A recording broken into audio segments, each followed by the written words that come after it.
Appel en cours, merci de patienter.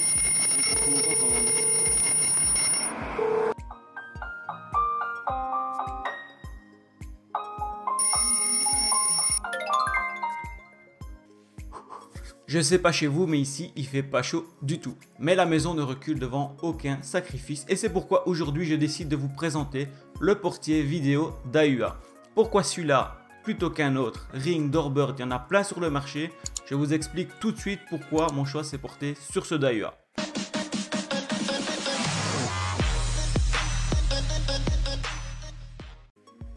Je passe donc tout de suite à l'unboxing avec vous.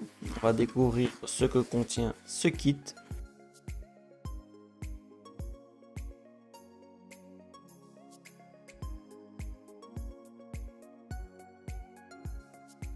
On a donc la station extérieure,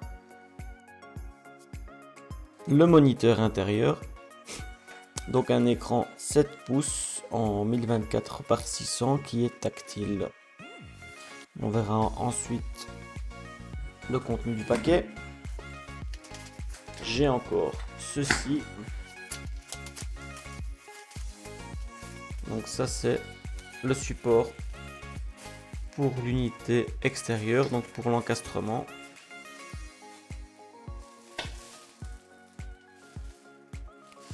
Et la version externe aussi. Donc j'ai pris les deux. Ne sachant pas encore si j'allais l'encastrer dans mon mur ou alors le laisser en apparent, j'ai préféré prendre les deux comme il n'y avait pas une différence de prix qui était énorme. Et le switch PoE. Donc ça pareil, ça coûtait une trentaine d'euros je pense. Si je prenais dans le kit, donc ça sert toujours. On a un switch PoE sur 4 ports.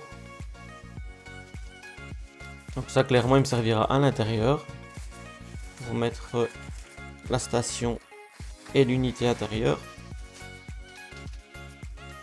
On passe à la station extérieure là. Donc on a branché en RJ45 sur le switch PoE les deux unités. Après démarrage on arrive sur cette interface. Je sélectionne la langue.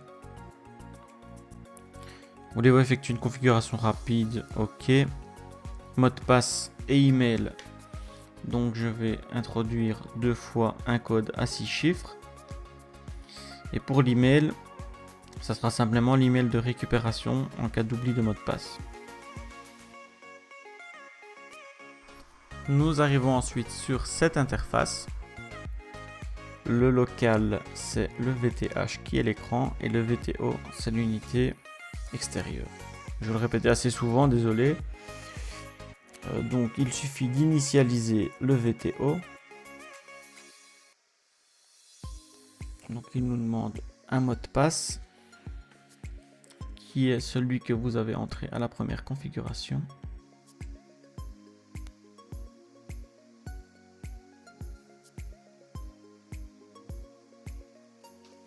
Et le voici initialisé. Je clique sur suivant. Ici par contre je vois que le VTH n'est pas dans le même adressage IP, donc je vais lui donner une adresse IP libre sur ma plage DHCP. Donc, ils sont tous les deux dans la même adresse IP. Je clique donc sur OneKey config et je patiente.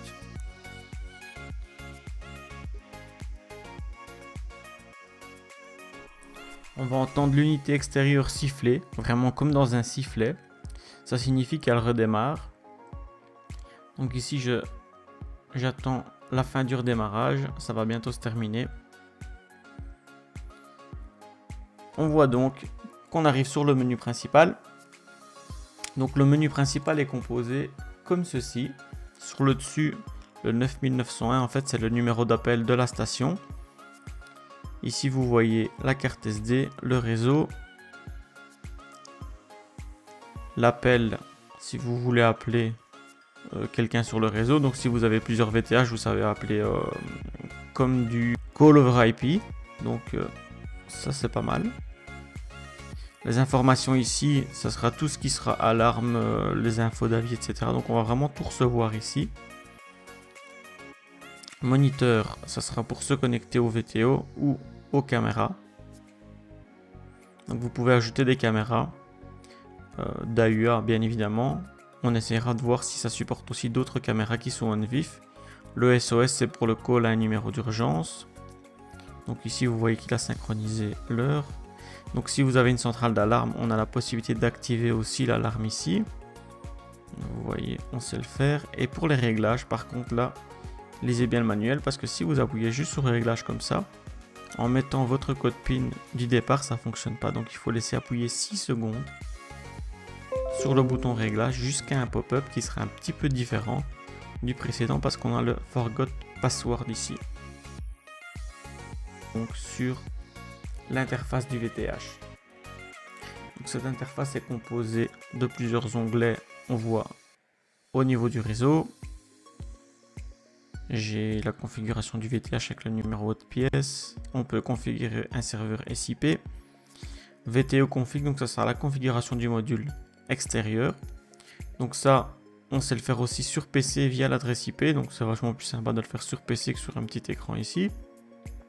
Search device, il va trouver tous les devices qui sont connectés. Ici, on a juste un qui est l'unité extérieure.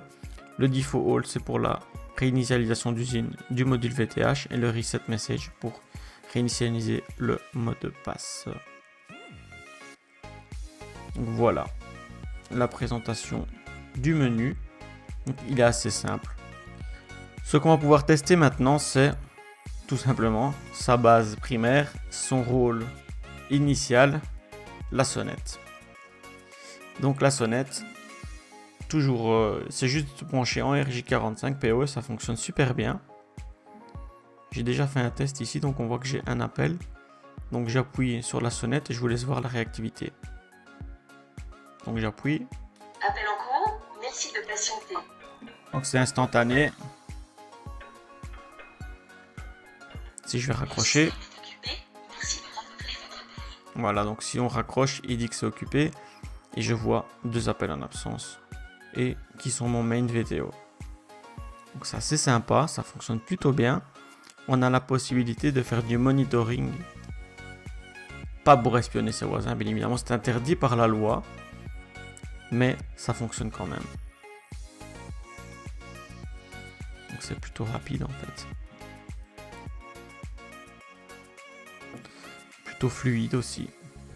Donc je peux prendre une photo. Il y a un stockage sur carte SD ou vidéo aussi. Voilà pour la présentation du module en soi. Je suis assez satisfait de la qualité. Le fond, le panel avant est en aluminium. Le reste ici en plastique. C'est vraiment de bonne facture en fait. Et c'est vraiment simple d'utilisation. Ce que vous devez savoir donc au début de la configuration, c'est vraiment l'adressage IP qui va être important. On va maintenant faire un petit tour d'horizon sur l'interface du VTO. Donc pour ceux qui décident d'acheter uniquement le VTO sans unité intérieure, c'est tout à fait possible. Et il suffit de vous connecter via son adresse IP. Voilà ce que vous avez. Donc la possibilité de changer la langue. Donc la déconnexion, par défaut, ça remet d'usine le VTO. On a quelques options, donc le réglage local, les paramètres réseau, réglage du numéro de salle et la gestion du journal. Donc au niveau du réglage local, nous avons ce que nous avons coché au départ, donc la station Villa, le numéro de téléphone, le numéro ici du VTO. Donc ensuite on aura la possibilité via carte SD d'enregistrer. Réglage audio et vidéo, on retrouve la preview, le format vidéo, donc on peut choisir. Donc ça c'est tous les réglages, le contrôle du volume et du micro et du haut-parleur, tous les deux sont présents ici. On a les contrôles d'accès, la réglage du port RS485. Réglage système, c'est ici qu'on va régler les paramètres NTP, la date et l'heure. Le SSH, donc ça je sais pas encore à quoi ça sert. de se connecter en SSH sur ce portier vidéo. Je sais pas qu'est-ce qu'on a comme option supplémentaire par rapport à l'interface. Gestion de la sécurité, voilà, si c'est pas coché, vous pouvez activer le on vif pour récupérer par exemple sur Blue Iris ou autre la caméra. Et l'utilisateur on vif, on le configure ici. Donc par défaut c'est admin avec le mot de passe de l'interface, mais vous pouvez rajouter ici un utilisateur pour la connexion à OnVIF. Donc si vous utilisez ZoneMinder, Motion Ice, Blue Iris ou un autre NVR, je pense que vous pouvez récupérer l'image directement là-dessus. Je ferai le test par la suite. Réglage du numéro de salle, ben, c'est le VTO avec son adresse IP et son numéro, et le VTH, on va le retrouver ici, son numéro aussi. Gestion des moniteurs, donc j'ai pas encore l'ajout des moniteurs et l'état en ligne. Là, ce sont le VTH et le VTO. On passe aux paramètres réseau, donc l'adresse AJP. Le port web, c'est ici. Si vous faites du OnVIF, qu'il faudra configurer aussi les ports. Le P2P, on a le réglage UPnP, serveur cible si vous en avez un pour le configurer, pare-feu, la gestion du journal, donc tout ce qui est appel, l'enregistrement d'alarme, etc. Comme on a sur l'écran, en fait, tout simplement, on peut le retrouver ici aussi. Donc voilà, un petit tour. Je vais pas vous balancer trop d'infos, mais vous voyez que l'interface du VTO est assez sympa, qu'il y a pas mal d'options. Et donc c'est un gros plus quand même au niveau de ce portier. On va maintenant tester comme promis le système de monitoring. Donc j'ai testé et ajouté une caméra sur l'IPC. Et effectivement, tout ce qui est d'AUA, ça passe sans souci. Donc on a la possibilité de visionner les caméras qui sont sur votre réseau. Il n'y a pas eu besoin de configurer quoi que ce soit, j'ai juste donné le port, l'adresse IP, le login et le mot de passe et rien d'autre. Tout le reste est par défaut, le protocole local, j'ai laissé en IPC OK et ça fonctionne directement.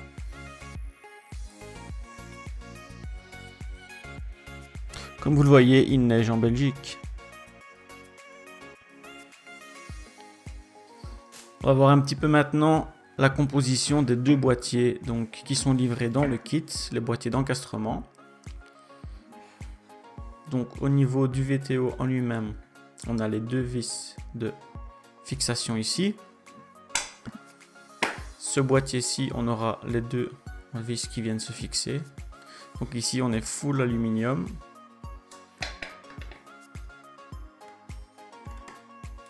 Ça rentre pile poil dedans. On aura juste à fixer donc avec les vis qui sont fournies. Vis et rondelles. Rondelles en caoutchouc entre guillemets. Et ensuite, donc ce boîtier-ci, on peut l'encastrer directement dans le mur. Et juste laisser dépasser les bords. L'arrivée du RJ45.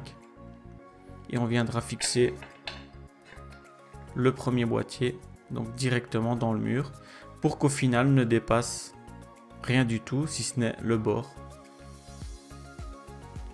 Donc au niveau finition, c'est vraiment du bon matériel. On est plutôt facile. Tout ce qu'on aura à faire, c'est fixer ce boîtier-ci. Donc on peut percer directement. On voit qu'il y a trois trous, enfin trois emplacements où on peut directement percer pour fixer dans le mur. Si vous cassez dans le mur, on peut aussi fixer ça avec de la colle polyuréthane ou quoi que ce soit. Bref, ça sera plutôt niveau construction qu'il faudra adapter quelque chose. Et une fois ceci fixé et le câble RJ45 placé, ça sera terminé. Il suffira de brancher le RJ45 ici à l'intérieur et de venir avec les 4 vis fixer le VTO. On s'arrête 2 minutes pour un récapitulatif. Donc dans l'état actuel des choses, on a le VTO qui est l'unité extérieure, le VTH qui est l'unité intérieure, 2 modules d'encastrement, un switch PoE, tout ça qui s'alimente juste en PoE, c'est juste pour moi parfait. Si on s'arrêtait là, il remplirait déjà parfaitement son rôle. Mais on va pas s'arrêter là parce qu'on va pousser plus loin pour ceux qui ont de la domotique. En creusant un petit peu sur internet et en faisant une recherche sur Home Assistant, je m'aperçois qu'il existe sur le forum officiel de HA d'AUA VTO to MQTT. Donc si je regarde un petit peu, je vois qu'il y a même un compose. Donc je vais essayer d'installer ça et creuser un petit peu pour avoir l'information en fait de la sonnette directement sur Home Assistant.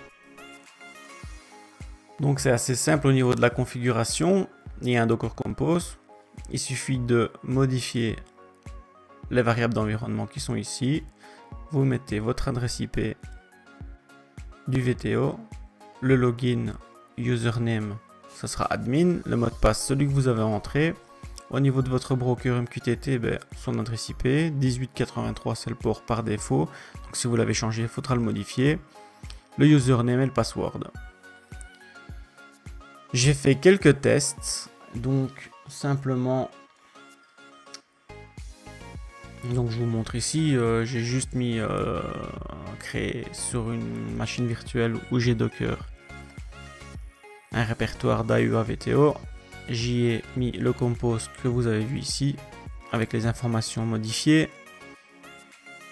J'ai fait un Docker Compose up, donc je vois qu'il l'a téléchargé, il a fait le pull, il a créé mon conteneur, donc ça c'est bon. Je vais voir sur Portainer, je vois d'AUA VTO to MQTT, donc l'image est bien là, le conteneur tourne. Et si je vais dans le log, je peux voir qu'il se connecte à mon broker et qu'il publie plein de choses. Donc je vais me rendre sur mon broker MQTT et je vois au niveau du topic tree que d'AUA VTO est là et qu'il y a déjà des événements qui sont publiés. Donc le test que je vais faire maintenant, c'est bêtement d'appuyer sur le bouton et voir si j'ai quelque chose qui est rapatrié. C'est parti.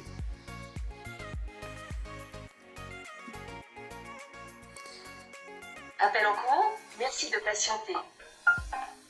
Le système est occupé, merci de renouveler votre Donc je vois bien que les messages reçus sont modifiés.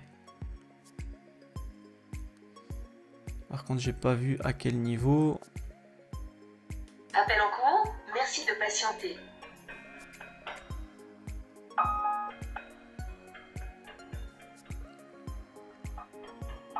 Le système est occupé, merci de renouveler votre appel. Alarme locale, call not answer. Donc ici, normalement, si je ne réponds pas, je dois avoir une modification. Appel en cours, merci de patienter. Il y a un appel. Le système est occupé, merci de renouveler votre appel. Je passe bien à 5. Donc on pourra récupérer cette info et la traiter directement dans Home Assistant ou dans Node-RED. À partir du moment où si j'ai sur mon broker MQTT une info qui est publiée, il suffira de récupérer et ça va simuler l'appui en fait du bouton. Donc ça c'est plutôt pas mal. Ça se monte en 2 minutes si vous avez Docker. Je pense que j'ai déjà mis des tutos sur ma chaîne pour installer Docker. N'hésitez pas si vous avez des questions. Mais c'est plutôt une bonne info, donc on va pouvoir récupérer ça directement sur Home Assistant. Et si je retourne sur la page, sur le forum, je vois qu'il y a directement tout le détail au niveau du time change, NTP adjust time. On a les différentes infos, donc ici le call no answer, donc on voit comme sur mon broker en fait toutes les informations se trouvent là. Parle pas encore par contre d'automation, mais ça je vais vous mettre le lien dans la description du topic, comme ça je vous laisse le parcourir pour ceux qui auront franchi le pas et acheté ce portier vidéo. On va donc voir maintenant l'intégration sur Home Assistant de ce portier vidéo. Donc j'ai mis dans la configuration .yaml la déclaration de la caméra, donc pour faire un test et voir si ça va déjà avoir le flux vidéo sur Lovelace, donc ça c'est une bonne nouvelle. Si je me rends sur Lovelace, dans l'onglet test, voilà, je vois donc que j'ai le flux vidéo. Attention, formellement interdit de filmer, donc mettez tes zones de brouillage, ici c'est pour faire un test. Donc je n'utiliserai absolument pas ceci puisque, je le rappelle, ce n'est pas légal de filmer ses voisins. Mais le flux fonctionne. Donc moi je l'ai en plus intégré sur Blue Iris. Et ça fonctionne aussi très bien. Vous pouvez créer donc dans votre configuration.yaml ou si vous avez un fichier dédié pour les sensor binary, ceci. Donc je vous mets tout dans la description. Il suffira juste de faire un copier-coller pour avoir donc le sensor tout simplement. J'ai aussi créé un fichier dans mon sensor sonnet.yaml où j'ai intégré aussi 3 plateformes MQTT, donc avec le call no answer, le video motion et le access control. Donc ça c'est pour faire des tests. Ensuite il vous suffira de lancer ça via une automation, donc utilisez Mosquito si c'est pas déjà fait, soit via l'intégration de Home Assistant, ça traitera d'une autre vidéo, je vais pas parler de l'installation de Mosquito ici. Donc il est disponible en add-on ou comme moi directement sur Docker. Ce que vous devez faire par contre pour intégrer ce fichier, j'ai trouvé que dans le superviseur, en ajoutant une source, on a DAIUA VTO to MQTT. Cette source, je vous la mets dans la description, donc plutôt un repo, et ce repo, il est ici. Il nous donnera accès au fameux add-on dont nous avons besoin, DAIUA to MQTT. Au niveau de la configuration, donc après installation, vous devrez configurer votre broker MQTT. Donc ça pareil, son IP, le port 1883 c'est celui par défaut, username, password, ainsi que le host d'AUA, donc c'est l'adresse IP de votre VTO, le username et les passwords, donc ceux que vous utilisez pour avoir accès via l'IP à l'interface web tout simplement. Une fois que c'est OK, donc vous voyez que j'ai le success et il récupère tous les infos et tous les événements. Vous pouvez ensuite créer votre automatisation, donc dans configuration, automatisation, ajouter, commencer à vide, donc vous lui donnez un nom, sonnet par exemple, l'élément déclencheur, ça sera l'état du binary sensor qu'on a créé, donc doorbell de off à on, pas de condition, et ensuite dans vos actions, ben là, ce que vous avez, donc vous pouvez ajouter des lampes qui s'allument, des notifications, donc moi, je vais par exemple appeler le service de notification, soit directement de l'application via mon smartphone, soit de Discord, soit de Telegram, donc ça c'est vraiment au choix, on peut en ajouter plusieurs, donc je pourrais très bien mettre Telegram, et ensuite lui donner donc les données du service avec mon ID de channel et l'information de message du style on sonne à la porte. Si je prends la notification sur le Poco X3, c'est pareil, on peut être notifié sur Discord, on peut aussi prendre un light turn on et dire je veux allumer la lampe You qui se trouve dans mon salon pour me dire on sonne à la porte. Enfin bref, là c'est vraiment à vous de voir ce que vous voulez lancer comme action quand on sonne à votre porte. Si vous avez des Gateway Xiaomi, on peut les faire sonner. Si vous avez des Google Home, on peut les faire parler. Moi c'est ce que je fais via Node-RED. Je prends vraiment un exemple basique ici sur Home Assistant, mais la gestion de mon côté se fait via Node-RED. Passons côté Node-RED, justement, donc j'ai mis ce petit flow en place, comme vous pouvez le voir ici. Je vous le mets dans la description, mais je détaille en MQTT in si j'ai un invite event et qu'il correspond à Pulse, puisque sur MQTT j'ai vu que en appuyant sur le bouton l'invite event était noté en Pulse. Qu'est-ce que je fais? je fais un snapshot de ma caméra. Ici c'est la caméra, la deuxième caméra qui donne sur mes portes de garage. Donc ce sera 2 fois la même chose, mais je préfère être notifié 2 fois au cas où il y a un problème avec une des deux. J'ai un delay pour pas que tout s'envoie en même temps. Je fais la préparation du message. Donc ça c'est thanks to Evnis qui m'a préparé tout ça. On sonne à la porte. Le fichier en fait il sera sauvegardé puisque le node service de Home Assistant va faire un snapshot qui va placer dans config www.camcapture.vto.jpg. Donc il me fait un JPEG. Et ce JPEG, qu'est-ce que je fais? Je vais le récupérer pour l'envoyer ici via Telegram et via Discord. Donc tel quel, ça fonctionne, il n'y a besoin de rien d'autre. Et si vous voulez lancer d'autres choses, j'ai notif bouton qui correspond à l'application mobile. Il me pose une question. L'application mobile me notifie, on sonne, dois-je ouvrir? Si je réponds oui, j'envoie une action. Si je réponds non, j'envoie une autre action. Et ces actions, elles seront ici, plus bas. Donc en cas de réponse à oui, donc je vois ici yes ou no. Si j'ai no, je ne fais rien. Si j'ai yes, je pourrais très bien même supprimer ce no parce qu'il ne sert à rien. Donc si j'ai yes, qu'est-ce que je fais? Je monte la porte de garage, j'attends 70 secondes et je descends la porte du garage. Je gère aussi ça via Lovelace avec un booléen. Donc tout simplement, quand je suis pas là, ça permet en cas de livraison de colis de pouvoir ouvrir au facteur. Donc j'ai une notification, voulez-vous ouvrir? On sonne à la porte, j'ai l'image, je vois que c'est le facteur, je dis oui. Et là, ça monte la porte de garage, ça attend 70 secondes, le temps que le facteur dépose le colis, et ça descend la porte de garage. Le facteur est très content, ça va très vite pour lui.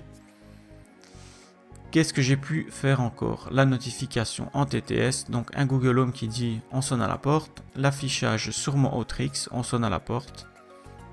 Et ça c'est pas à tenir en compte, c'est un double emploi pour le Autrix aussi. Donc vous voyez que je peux ici ajouter, comme dans une automation sur Home Assistant, le nombre d'actions que je désire. C'est vraiment aussi comme vous le souhaitez. On peut allumer une lumière en rouge pendant 60 secondes, on peut vraiment se laisser aller, libre recours à vos idées. On vient donc de faire le tour de ce portier vidéo qui est vraiment très complet.